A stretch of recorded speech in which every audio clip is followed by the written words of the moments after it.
Oh, now, this is a story all about how local soccer media got flipped, turned upside down. And we like to take a minute, so grab a beer so cold, and we'll tell you how we became electric gold. In White House, Tennessee, born and raised on the soccer fields was where we spent most of our days. Reading Mad Magazine and riding our bikes with a known propensity for rocking the mic. Now we're a trio of guys who are getting kinda old, cheering on the boys and gold with every bit of our soul, screaming our heads off while drinking some beers, hoping to give Cincy and Miami something to fear. Now Evan, John and Ryan are kicking the facts about Nashville SC, and they'll never come whack.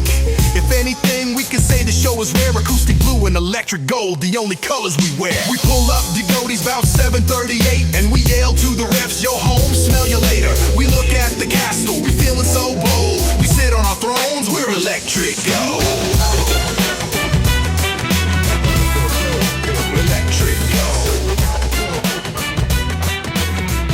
Welcome everybody, it's Electric Gold, and guys, revenge is a dish best served cold.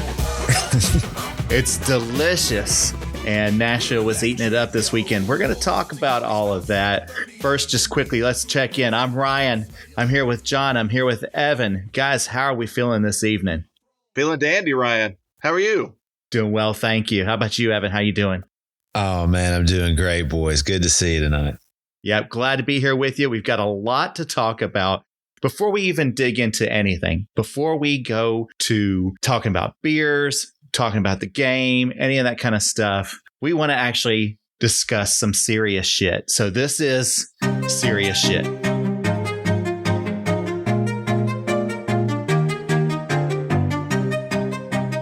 All right, John, what would you like to share? I'm going to share some serious shit for you. We're going to start off our podcast tonight talking about the most important issue of the weekend, which was Hispanic-led supporters group La Brigada de Oro canceled their usual pre-match activities and largely skipped the match against Charlotte altogether in solidarity with the Latino Hispanic community of Nashville that is currently facing repeated ICE raids. The other supporters groups and the Backline Collective, they supported La Brigada in these actions. And during the match, they protested with banners and a period of silence. And even other supporters groups around MLS showed messages of support as well in the other games. So I want to say something. La Brigada de Oro son nuestros amigos y vecinos y son el corazón palpitante del Nashville Soccer Club.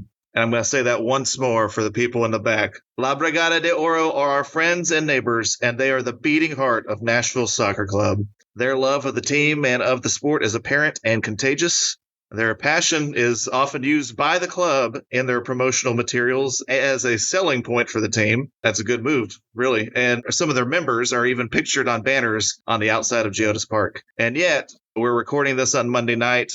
As of right now, Nashville SC has not officially said one word about the situation. La Brigada have unconditionally supported the club, and now it's time for the club to repay them. We call on the leadership of NSC to do everything in their power to make Latin American fans feel supported and unafraid to come to games. We got to realize that the owners of our club are very powerful people. They're very rich, very powerful, and they can achieve great things if they would only try. We want to remind everybody that the song that we sing at the end of every match says, "Hey, brother, hey, sister, I'll never give up on you." And we feel now is the time for NSC fans to come together and refuse to give up on our brothers and sisters. Everyone in is just a slogan that means nothing if anyone is out. En la unión está la fuerza. Hear to everything you just said.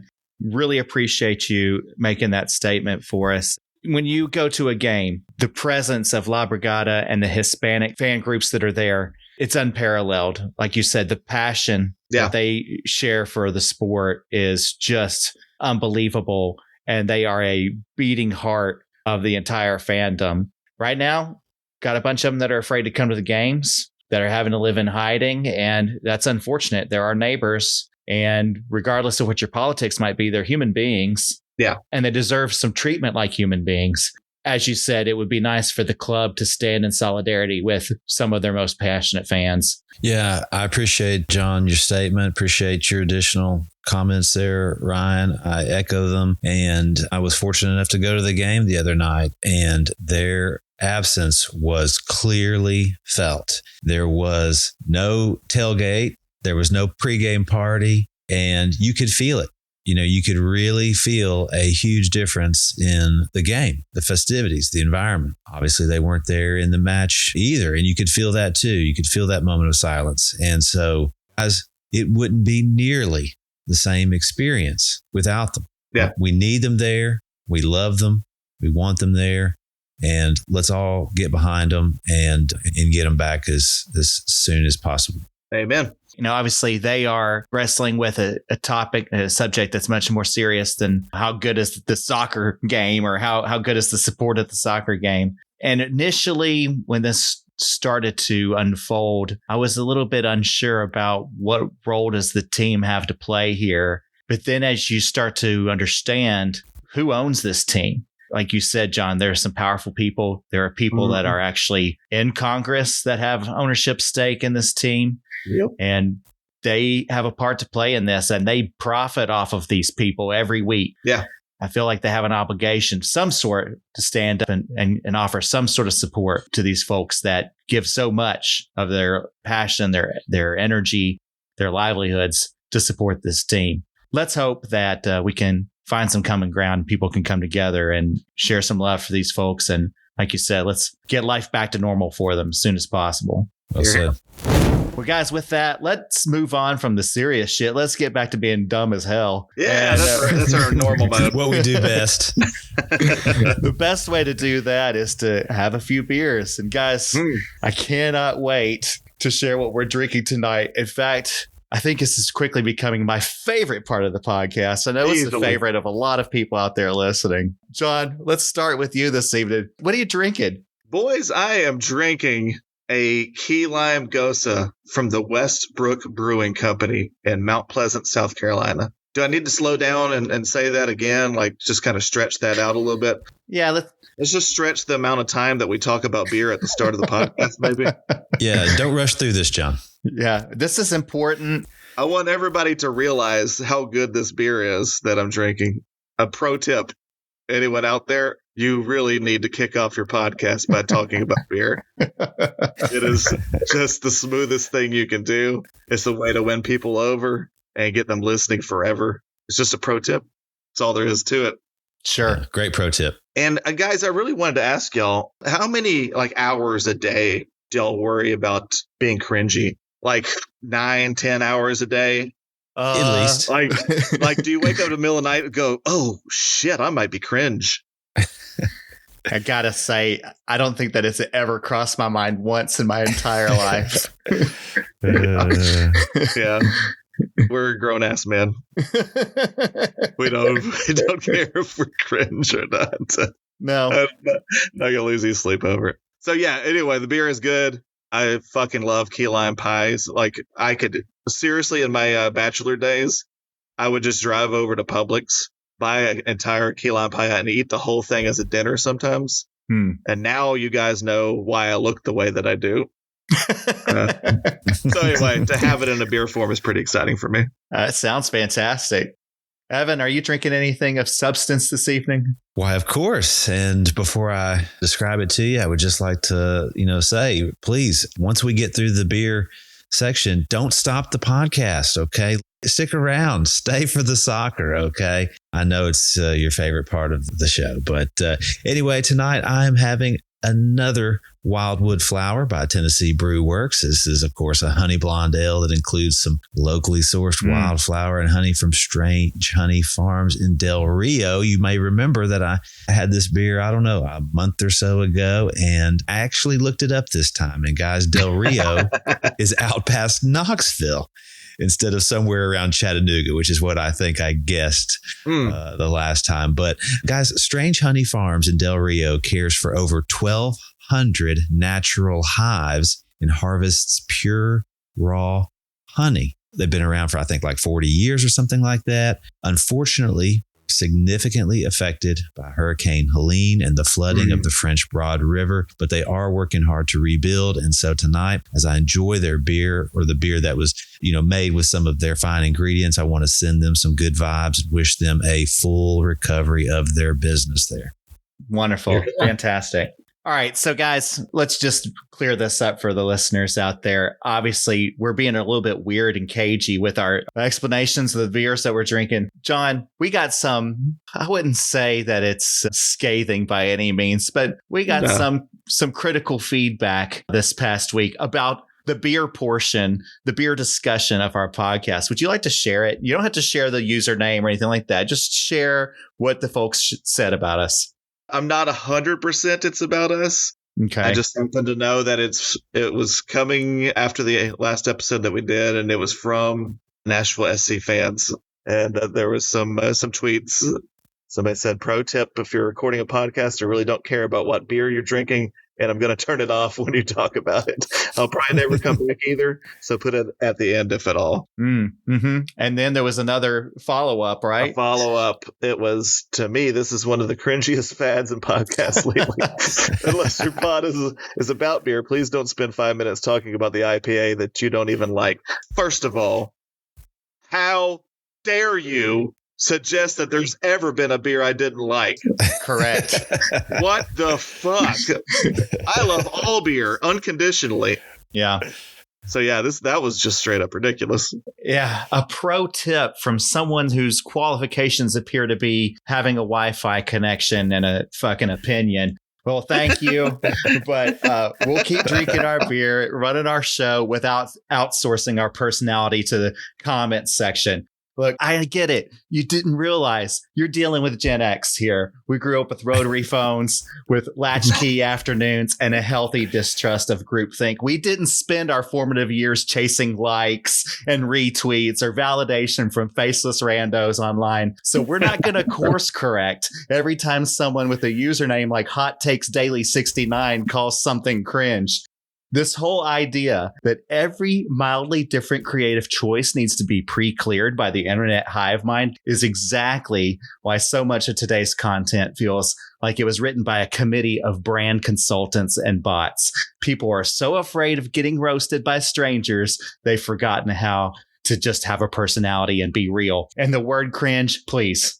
That term got played out sometime around when MySpace died. If someone's scandalized by a podcast host enjoying a beer while recording, then there are thousands of neutered, focus group approved shows out there that might suit your delicate aesthetic sensibilities a little bit better. So meanwhile, we're going to be here doing our thing, drinking our beers for the people who get it. And the rest of you are free to scroll on.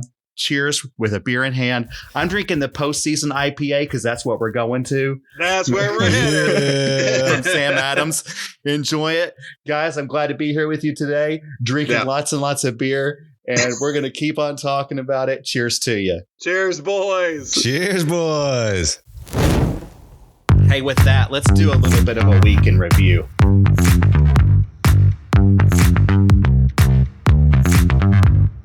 The Nashville SC schedule got a lot busier this week. Coming off a 1-1 draw in Atlanta 2 weeks ago, the boys in gold returned home for a lengthy homestand at Geodis Park. Up first was their U.S. Open Cup game versus Chattanooga Red Wolves. For the match, B.J. Callahan opted to start all backup players, giving some field time to those who usually don't get as much of it. Early on, it was obvious that the Nashville side were getting used to playing with one another as play appeared a bit disjointed.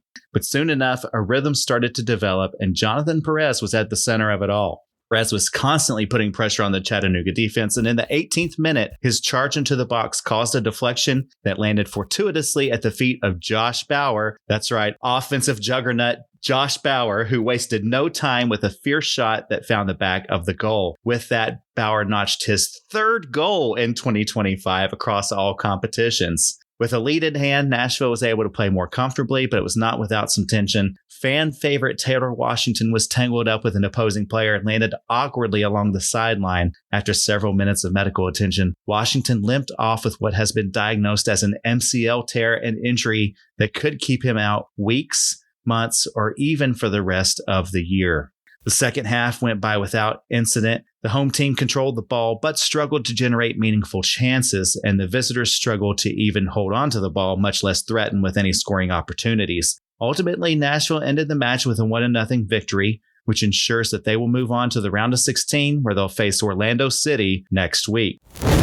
This past weekend, revenge was on the minds of many Nashvillians as Charlotte FC visited for a rematch of the hotly contested matchup from early April. In that earlier match, NSC scored first but gave up the lead once Captain Walker Zimmerman left the game with a concussion, and ultimately they lost the game 2-1. This time around, Nashville turned the tables on Charlotte. Just like the previous game, this was an evenly contested matchup, both teams generating quality possessions. The first half saw attempts coming from both sides, but no goals were scored, and at halftime, the game was still scoreless. It only took 3 minutes into the second half for the score to change, however, as Charlotte capitalized on the sloppy Hani Mukhtar turnover, placed a beautiful shot into the bottom corner of the Nashville goal. Charlotte's 1-0 lead was extremely short-lived, though. Alex Muyl received a throw-in and one-touched a gorgeous backheel no-look pass to a hard-charging Mukhtar, who redeemed himself with a nifty shot off the left post that ricocheted into the goal to tie the game.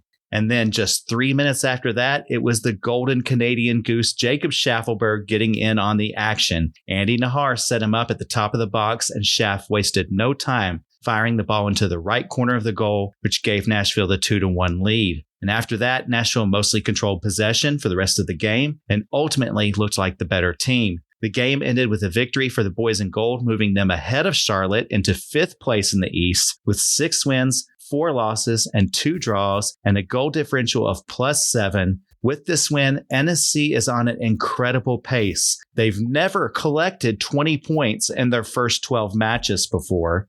Andy Nahar was named to the MLS Team of Match Day for the 3rd time this season after collecting another assist and standing up some excellent defense all game long. Guys, what a terrific week for NSC. I'm telling you, this team is going places. We are going to the postseason. Mm-hmm. Guarantee it. I don't even have to look into the crystal ball for that one. Nope, just see it. Just see it right in front of your face. What are your reactions to this week? First, the U.S. Open Cup win, and then the big comeback win versus Charlotte. What are your reactions to all this, Evan? Oh, yeah. Well, the Open Cup match, I mean, it was not that great to watch, of course. But hey, we got the result. And, surprisingly, games like this can be very difficult when you've got such a mismatch between the teams and the lower seeded away team is going to just park it and defend. And it can be very, very difficult to break through, but we did get the goal that we needed. We got the win. We're moving on. So, hey, it's great. The Charlotte match. Guys, boy, am I encouraged by the increasing quality in our chances, our plays created, our shots, and our shots on goal. We started out the season really struggling to get shots on goal, good quality shots, but we are starting to dial that up and it's just getting better and better. They're gelling. I'm so encouraged, but I am especially encouraged about the resilience that this team is demonstrating to go down a goal against a good side in Charlotte, maybe even, bringing back some bad vibes from the away match, but they toughened up. They found a way and they got all 3 points. And I'm just so encouraged by it. I'm so excited for the rest of the season. The same, man. It was two tough games that ended up being this week, the Open Cup game. Luckily, it was the Johnny Perez show. It was worth being there just to see that guy get to play because he is really exciting. And didn't even occur to me until after the game that technically Galaxy could take him back in July. I don't know. Galaxy are absolutely sucking balls this year, so God knows they need help of some sort. But I don't know.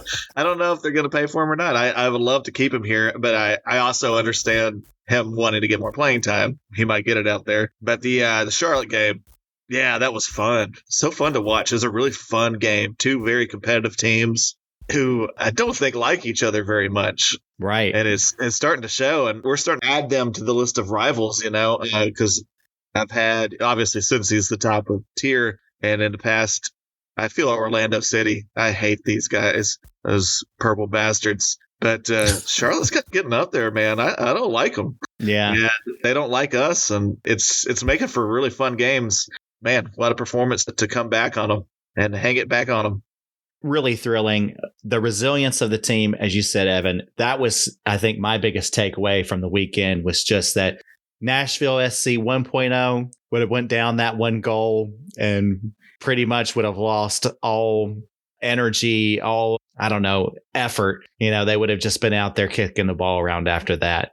We would have thrown Jack Mayer or Palacios like as center striker. That's what our usual routine was. It was usually Walker, but yeah. This team, no, we stuck to our plan and we trusted in ourselves and ultimately came out victorious as a result of it. Mukhtar is every game looking more and more like classic Hani. I'm so glad that the powers that be didn't listen to me or any of the other people out there on Twitter. Can I just say people on Twitter don't know what the hell they're talking about, by the way? Yeah. And if that's a running theme in this podcast. I mean, he is looking great. It's shaping up to be one of his best seasons. And yeah, I was just really encouraged. Charlotte's got maybe the best goalkeeper in the league, if not one of the best. I think he was the best goalkeeper last season, right? If I remember. And I think, yeah.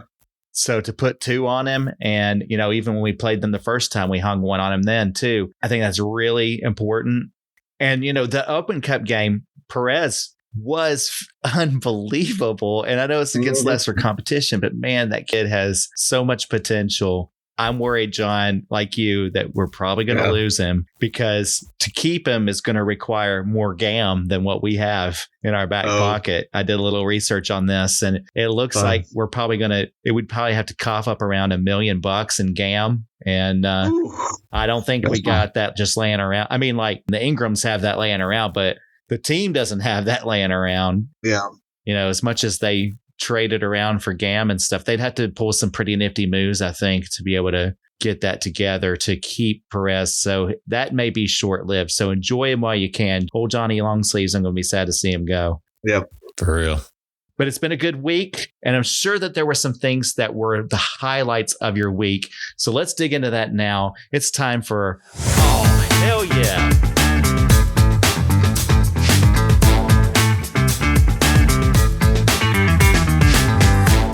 John, we'll start with you. What is your oh, hell yeah moment or highlight of the week? I want to give a shout out. It's not going to be my complete oh hell. I want to give a shout out to Andy Navarre, really. I have to do the Shaquille O'Neal meme. I'm sorry I was not familiar with your game. Because he was not on my radar. He's been at DC United last few years. No one intentionally watches DC United, I feel, but like... I kind of forgot about him. Like I remembered him playing for Honduras in the World Cups, and back when he was a youngster, I remember him having a bunch of hype about him. But man, this guy, and he keeps getting better and better. Because I'm gonna go ahead and make it my oh hell yeah. Yeah, I'm do it. He deserves it because not only is he getting up and obviously helping with the assist and the attack down the right wing. Our first game against Charlotte, he struggled with Wilfried Zaha. He kind of got bossed around a little bit. I probably made a comment something like he might be kind of like a Trent Alexander-Arnold, where like we're hoping that his offense makes up for his lack of defense. Yeah. No such problem Saturday night because Zaha was in that dude's back pocket. Oh, wow. Yeah. Zaha got through like once, like in the 10th minute or so. And after that, I forgot he was on the pitch. And that's a guy who was a Premier League star just a few years ago. And Andy Navarre, man, he played like a man, and then he also got an assist on the Schaffelberg goal. But all night long, he was getting both up and down on the wing. He was everywhere you needed him to be. And I'm just like, oh, hell yeah, Andy Navarre. I thought you were just kind of a depth signing, but you have proved me wrong. I love you, dude. I almost made the mistake of saying last week that he was the best signing, or maybe it was 2 weeks ago. He was the best signing NSC made all off season. And then I stopped myself because, there's Eddie Tagseth sitting right there. Right. Yeah. But man, Nahar has been every bit as important. I feel like, he makes it a conversation. He really does. And it's like 1A and 1B. It really is. They've been both key. And, I'll also throw a little bit of a shout out to very underrated signing of Jason Palacios. And we didn't Yeah. know we Yes. were going to need him, but boy, have we Yeah. needed him. And he's been Yeah. fantastic too. So those guys have just been terrific signings. The offseason was so good for Nashville. Yeah. The more and more that this season unfolds, the better and better those moves look. And Nahara's right at the center of all of it. So, Evan, what is your oh, hell yeah moment? Okay, well, mine goes to Jacob Schaffelberg with his first goal of the season. And boy, was I like, oh, hell yeah, he is back, because he kind of disappeared last season. And then, of course, we were without him for the first month or so with his thigh injury this season. And I just started to fear that we were never going to see old Schaffelberg again. But the last week or two, you started to feel it. And then Saturday night, he got that first goal. And I think this is what's going to break loose for him. I think we're going to see some great play out of him for the rest of the season. And again, when he got that goal, I just jumped up and was like, oh, hell yeah. Schaffelberg's one of those players. So when he catches some wind, when he starts to get hot, I mean, it just excites everybody, right? And it's so much fun to root for. And I got to say, guys, I'm looking ahead to the second half of this season. We get Tyler Boyd back, and he's playing in that Alex Muyl spot. Yeah. Oh boy, do we have a team. I mean, that is unreal. If Boyd returns to form like what he was doing before he got injured last season, Boyd and Schaffelberg, Hani and Sam, Yazbek and Tagseth, Mihar, Palacios or Zimmerman, Jack Merritt, Lovitz. And you forgot Dan Lovitz. They were best player this season. I didn't forget him. I was saving the best for last. Oh, yes.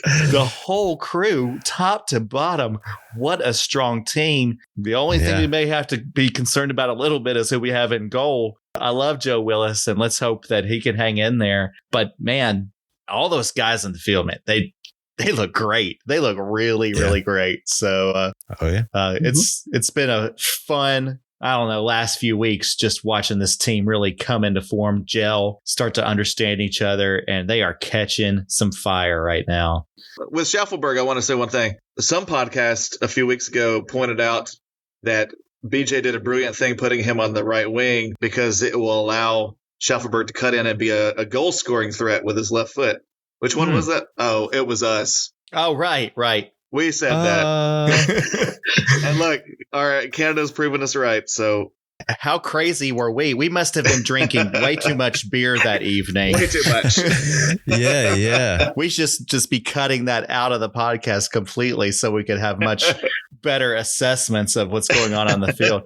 By the way, speaking of, how's your beers doing right now over there? Hey, John, yours doing good? Still tasting the key lime? Fantastic. Yeah, fantastic. It still tastes like key lime pie. It's in a glass. How are you going to beat that? Evan, you still got plenty of beer in your glass? You're doing good? Oh, yeah, man. It's so good. That Huddy is coming through. I'm loving it. And yeah, I'm just going to keep enjoying it and keep talking about it. Wonderful. Yeah, I'm still liking mine. Sam Adams, they just do some great stuff. My beer, I don't think I mentioned this because I was too busy roasting people, but it's just offered seasonally. Just January through March is when it's normally available. So I happened to grab some and store it for a special occasion. And so I'm glad to be enjoying it this evening. But let's move on. Not everything was amazing this past week. There's probably a few things you can pick out that made you less than happy. And that's what we're going to talk about now. This is Oh Hell No. Evan, we'll start with you. Got any Oh Hell No moments for us this week? Yeah, I do. I kind of hate to bring it out, but my Oh Hell No moment goes to the NSC fan who got a little antagonistic and belligerent with the Charlotte fans who were waiting for their ride share after the game. I witnessed one of our fans walk by and yell, and he sounded a little inebriated. He was talking some pretty bad stuff, and some Charlotte fans gave it right back to him, and he didn't want to let it go, and it was not it wasn't a cool scene, and I kind of took it extra personally after my lovely experience at the away match in Charlotte and how well they treated me. So yeah, when one of our fans was being super uncool to some of the away fans, I was like, oh hell no, let's don't be those guys. No, handle your liquor, Nashville. Yeah, and if you can't Stay down on Broadway, away from Geodisburg. I was going to say, it's so unusual that someone in Nashville would lose their shit drinking too much. Yeah. You already won the game. No need to be an asshole about it. Yeah, so, right. Anyway, all right, John, what's your all hell nah moment for the week? Yeah, for me, the all hell no was Taylor Washington getting hurt in the Open game. I just feel so bad for the guy, and I hope that he's recovering well, because I say but I know that I'm speaking for literally every human being in the city of Nashville when I say I love Taylor Washington. Yeah. And I just want to see him succeed. And obviously he hasn't gotten as much playing time this year because Lovitz is in his position, and Lovitz has been playing so well. So it was unfortunate that the first time he got to play this year, he only got to play about 25, 30 minutes before he got hurt. So that was my, oh, hell no, man. I hope you're a lot better than you looked, but I hope your recovery goes well. Yeah, I hope he recovers quickly. It can fluctuate how long it takes to bounce back from an injury like that, depending on the severity of it. But let's hope it's sooner rather than later. Remember, Taylor, he's an OG boy in gold. That's right. He's our last remaining USL player that's still on this roster.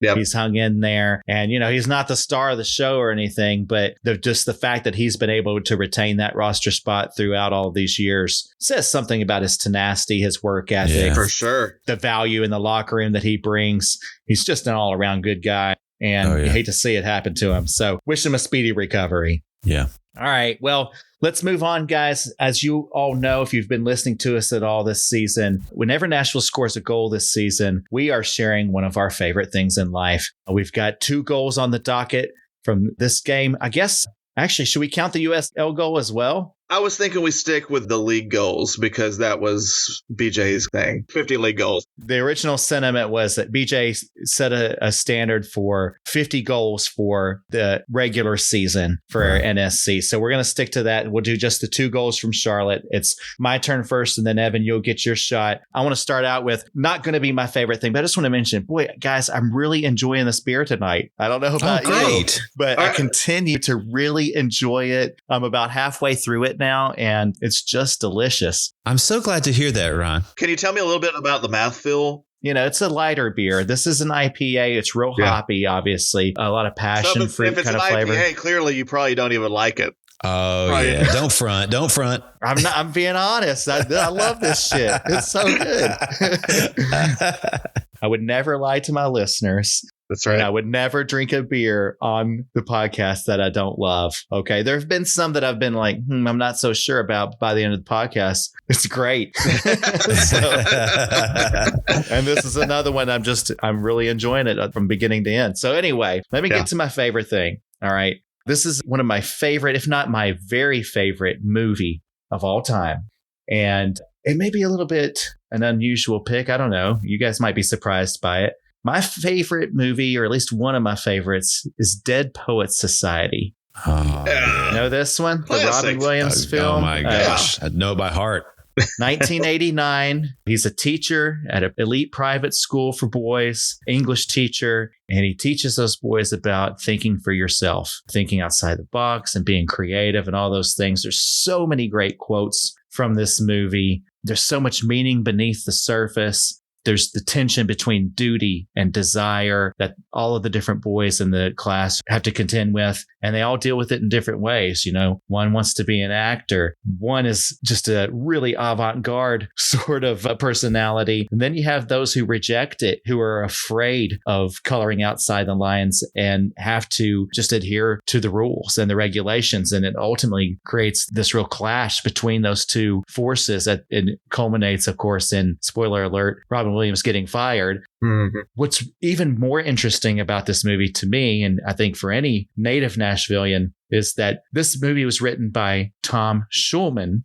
He actually won the Oscar that year for Best Original Screenplay for this movie. Tom Schulman attended Montgomery Bell Academy in the 1960s. Wow. Get out of here. And he wrote Dead Poets Society largely based on his experiences at MBA here in Nashville. I did not know that. Yeah. This is a movie directly inspired by Nashville and by MBA. And his real life teacher, Samuel Pickering, was the inspiration for Mr. Keating that Robin Williams played in the movie. And though He didn't stand on desks and tell you to shout your barbaric yop to the world. He did represent this breaking of conformity. His students often remember him as unorthodox, energetic, eccentric, unpredictable, all of these things that were exemplified in the movie. He was the real life John Keating. He's actually a pretty accomplished essayist as well. You can go find many of his essays out there. He's written over 20 books about everyday life, teaching, and nature, and so forth. So if you're interested in learning more about the underpinnings of Dead Poets Society, go look up Samuel Pickering and read some of his work. Dead Poets Society, I love the meaning behind it. I love the whole sentiment of Carpe Diem. Life is short,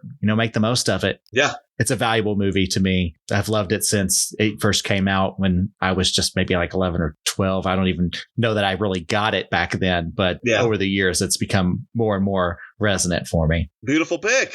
Yeah, thank you. Great pick. Evan, passing the baton to you. Okay, well, man, that is a great one, buddy. I love that movie so much. Oh, Captain, my Captain, well done.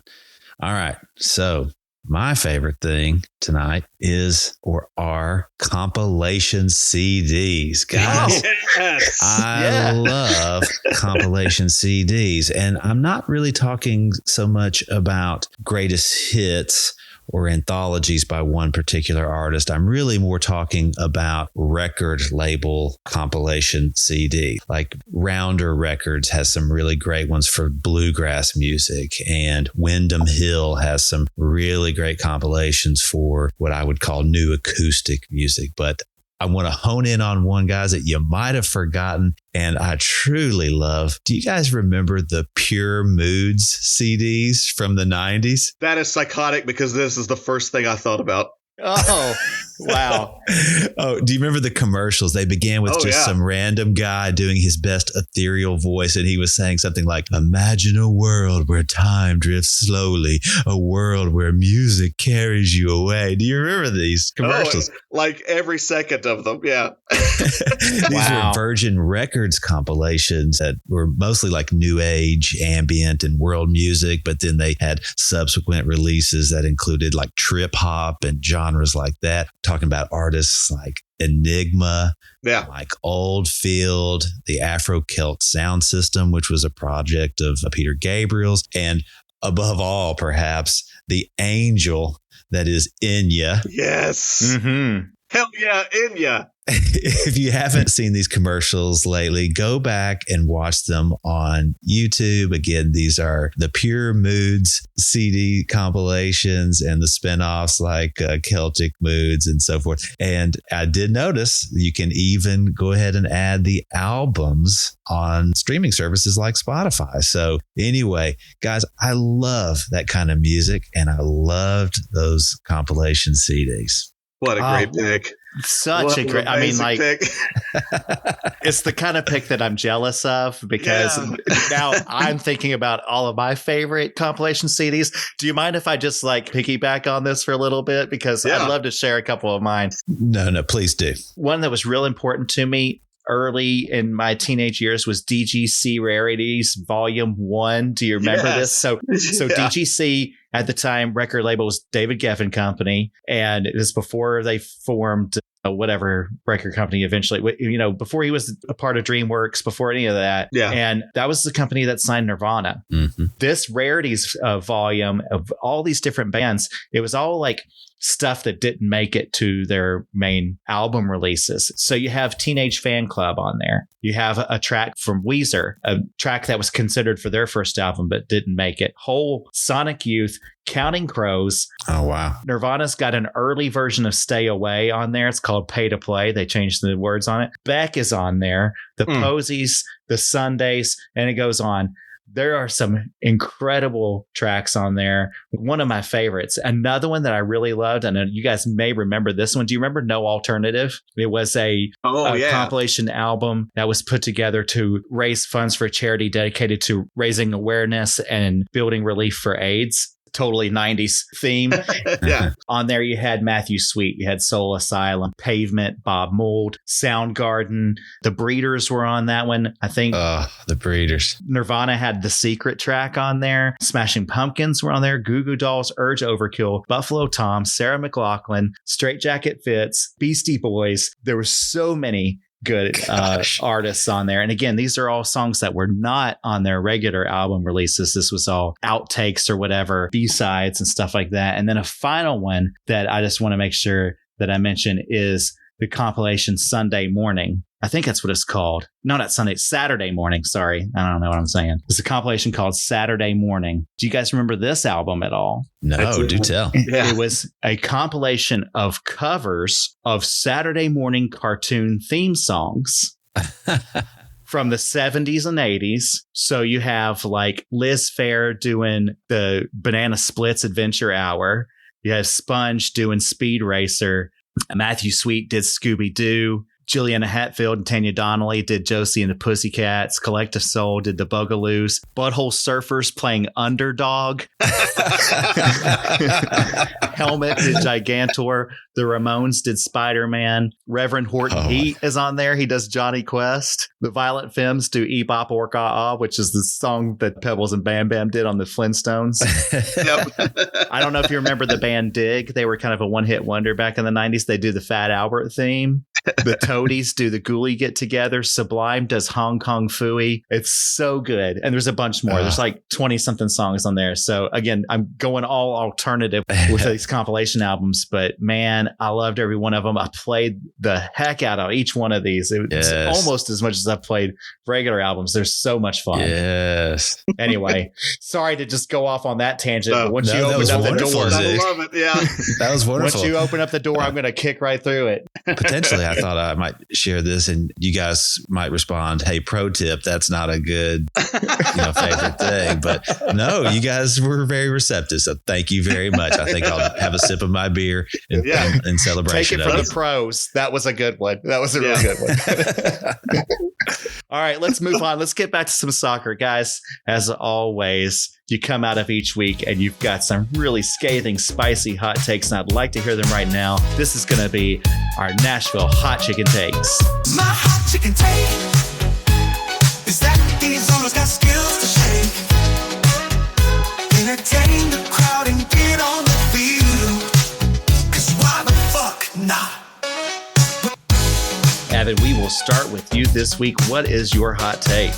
Okay, well, you know how sometimes, boys, you take a bite of, a hot chicken sandwich or something like that, and it takes a little while for that burn to build, but eventually it really gets you? Yeah. That's what I'm hoping is going to happen with my hot chicken take. Guys, 1 week from right now, we are going to be ahead of Messi and Miami in the standings.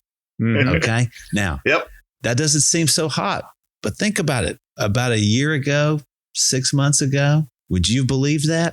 Guys, they're going to struggle. They've been struggling recently. They're going to struggle on a late night West Coast trip to San Jose. Going to have a tough time with their in-state rivals down there in Orlando. And we're going to handle our business up here and we're going to jump them in the table. Love it. Yeah, we're only 1 point behind them at this point. Yeah. We actually have a better goal differential than Miami does at this point. So I think that this is absolutely realistic. This is likely to happen. I'm all for it. I believe what you're saying. John, what's your hot take? Well, Evan and I are on the same wavelength tonight. I'm going to have to beat him. Mm-hmm. We're going to move ahead of Miami this week. And here's the hot take.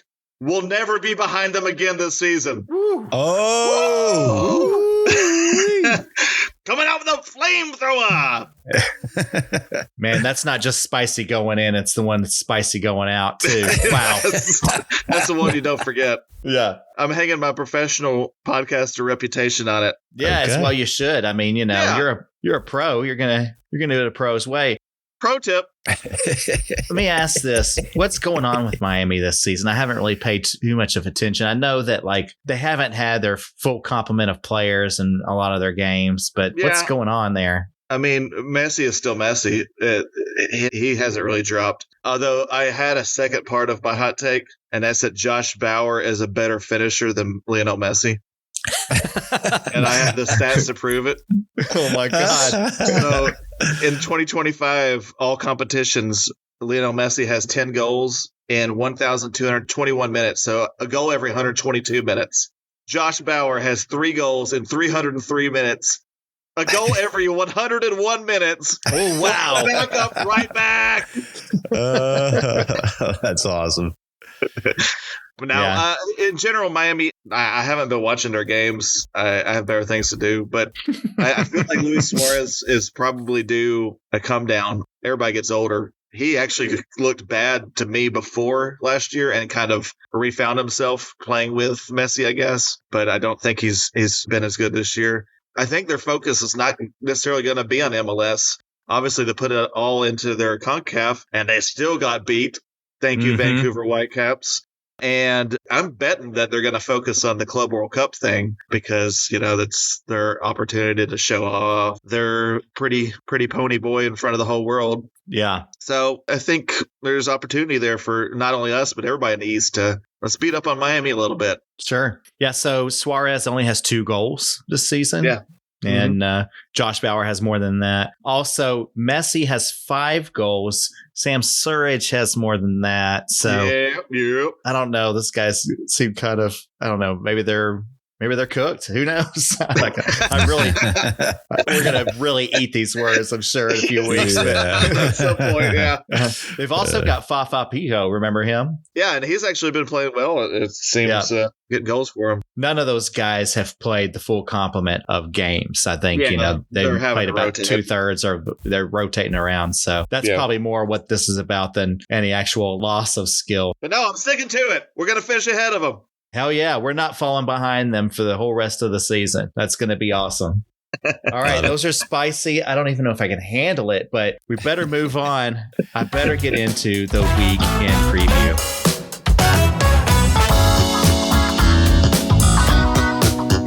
The homestand continues for Nashville this week as they host 2 more games at Geodis Park.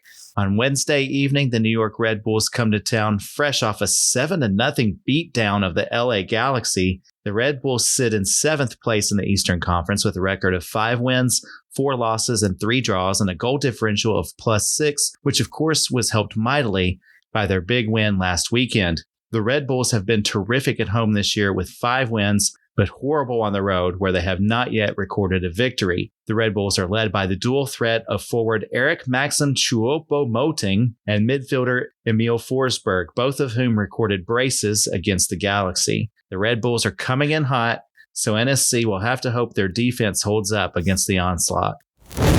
And then on Saturday, the DC United come to town hoping to get their season on track. DC is currently in 12th place in the East with a record of 3 wins, 6 losses, and 3 draws, and a goal differential of -12. They've given up the 2nd most goals in the MLS this season, including a 4-1 loss in Orlando in March and a 6-1 shellacking by San Jose in April. Most recently, DC lost on the road against Toronto 2-0 last weekend. Despite the rough start to the season, DC still sports one of the shining stars of the MLS in Christian Benteke, the Congolese forward who has scored 6 goals so far this season. The boys in gold can't let their guard down in this match and will hope to take care of business in their last game of this extended homestand. All right, fellas, we got a lot coming up this week. It's time to break out the old crystal balls, y'all.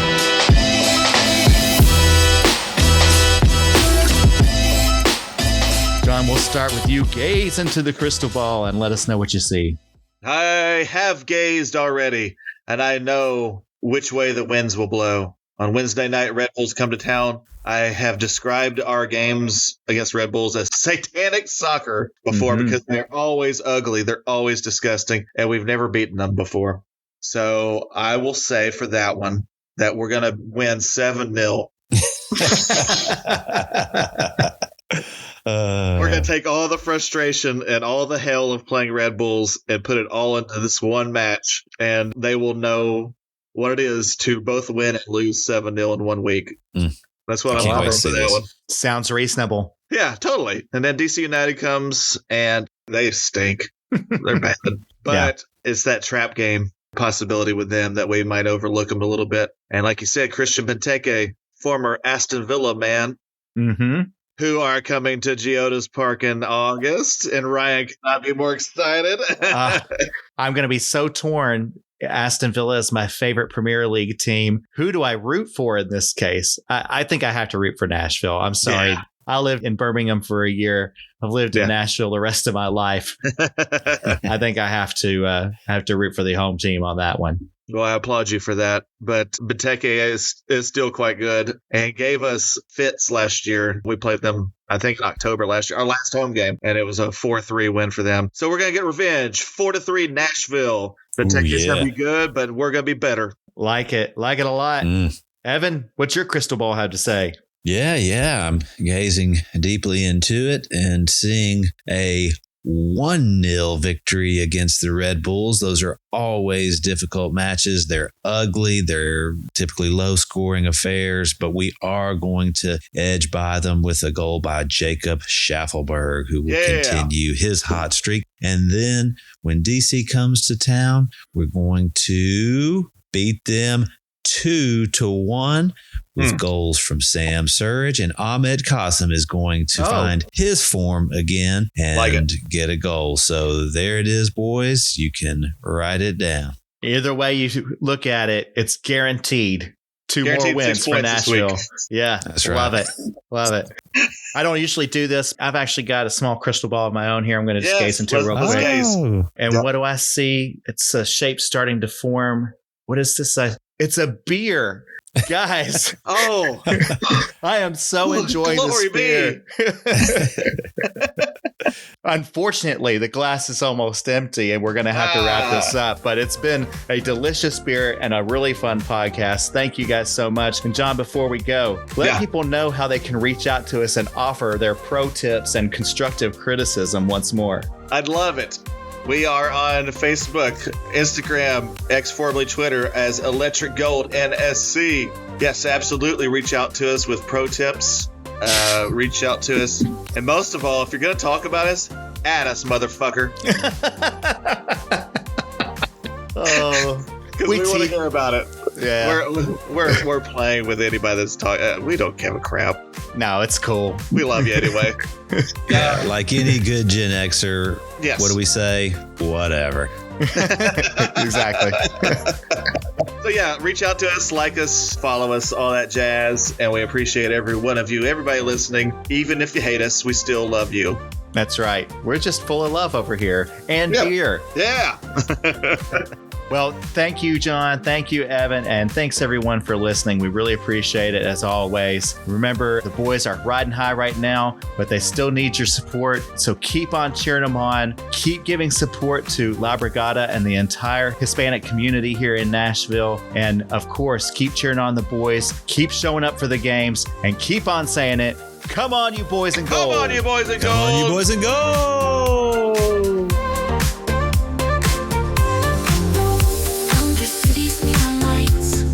Dreams on Friday nights, electric vibes and stories told. Come on, you boys in gold. Waves of laughter in the air, podcast pals without a care. Sharing glorious thoughts out loud. Come on, you boys in gold. Waves of laughter in the air, podcast pals without a care. Sharing glorious thoughts out loud. Come on, you boys in gold. Electric. Okay, just stop. We're doing this. It's double roast time.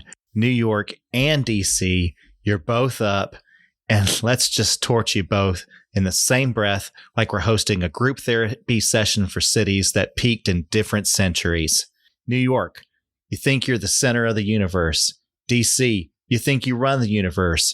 You're both wrong, just in louder and more exhausting ways. In New York, everyone's in a rush to go nowhere. In DC, everyone's pretending to be important on their way to a brunch that no one invited them to. New Yorkers are rude because they think they're better than you. And DC people are fake polite because they're trying to get a job from you.